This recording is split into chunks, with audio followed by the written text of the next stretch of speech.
আসসালামু আলাইকুম, কেমন আছেন সবাই?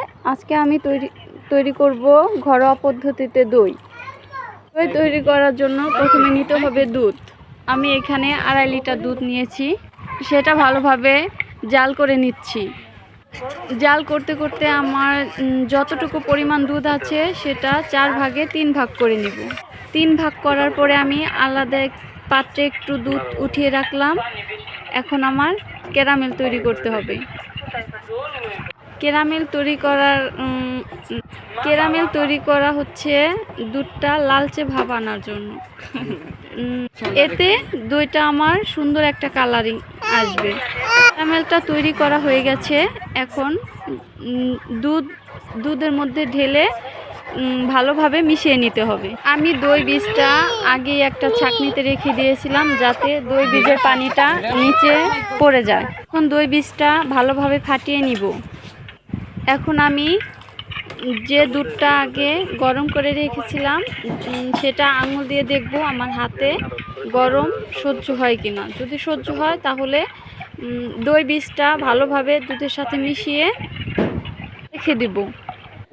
আমি যে পাত্রে দইটা ঢালবো সেটা আমি আগে থেকে রেডি করে রেখেছিলাম। সেটার মধ্যে এখন আমি দইটা ঢেলে দিচ্ছি। আলহামদুলিল্লাহ, আমি দুইটা পাত্রে রেখে দিয়েছি দই, একটা 2 লিটার আর একটা 1 লিটার।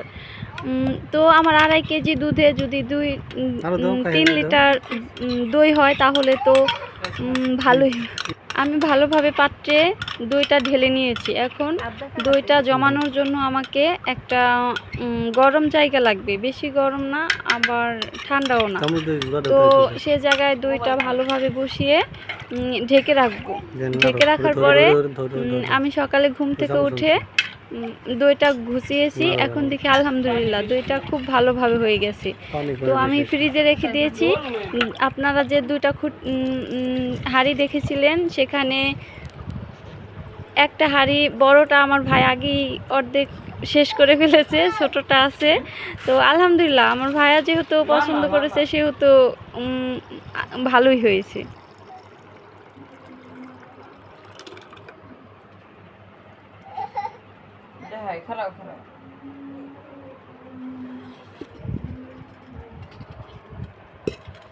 দুই আর একখানে করো। দাঁড়াও তো।